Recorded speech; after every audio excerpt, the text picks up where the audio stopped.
in the prop firm vein, can prop firms tell if you're using TradersPost? Now, I should preface this by saying we're not in any way trying to circumvent rules for prop firms. That's not our kit and caboodle.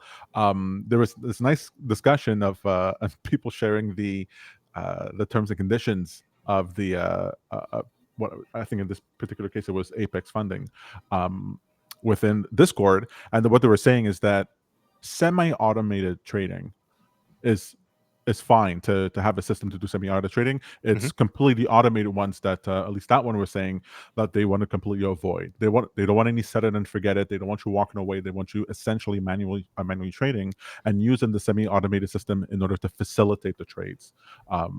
So that makes a lot of sense to me. But I guess in the spirit of this request over here, is it possible, like, is there any information that's transmitted at all from TradersPost that would indicate to a broker or what have you that TradersPost is being used? Yeah, I would think that that information might be translated from the broker to the prop firms because there is a close relationship from the brokers to the prop firms. They're well aware of the types of accounts that are designated for prop firm activity. And of course, every request that is made from TradersPost to the broker is designated as a TradersPost trade. So all of our brokers are aware of the volume of order flow that is coming from TradersPost. So it is fair to say that in all likelihood, the prop firms would be aware of the activity there. But I also want to second the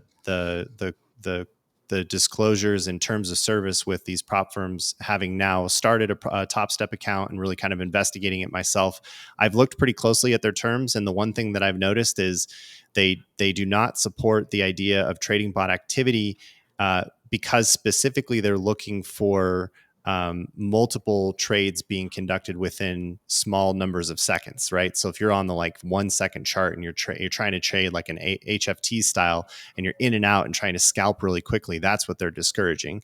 But if you are trading something on a longer time frame, like I was today, I was in my trade today for an hour and a half. So that's one buy, one sell, and that's being sent through TradersPost in an automated strategy, and that's perfectly acceptable, at least from what I can tell from the terms of service. But I would encourage everyone to, of course, confirm with the prop firm that you're working with and read their terms of service pretty closely about what they support and what they don't. Of course, we know as an organization that none of our brokers have any issues with the trades that come through TradersPost. So you're not going to get the issue from the broker, but the prop firm terms are, of course, subject to change. They're highly stringent. I think some of the rules are very restrictive. So just be careful about the terms of service with each prop firm because it changes from firm to firm.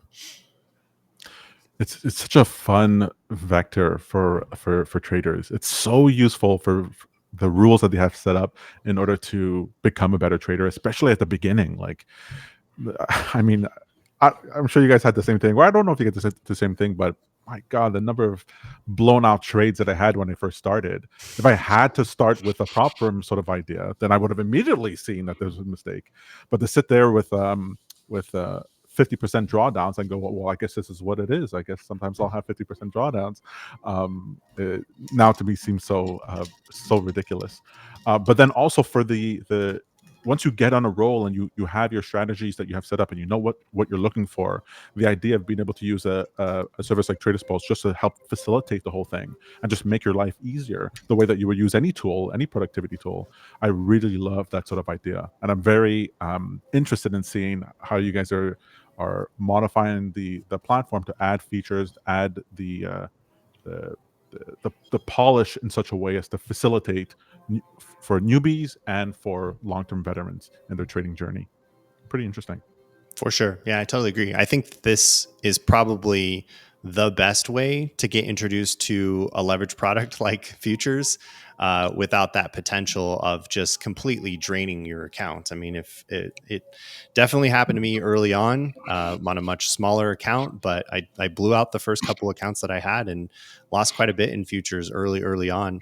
And it is not fun. I would have rather have lost, what is it, $150 to a simulation account than lose thousands of dollars of real money to a futures account.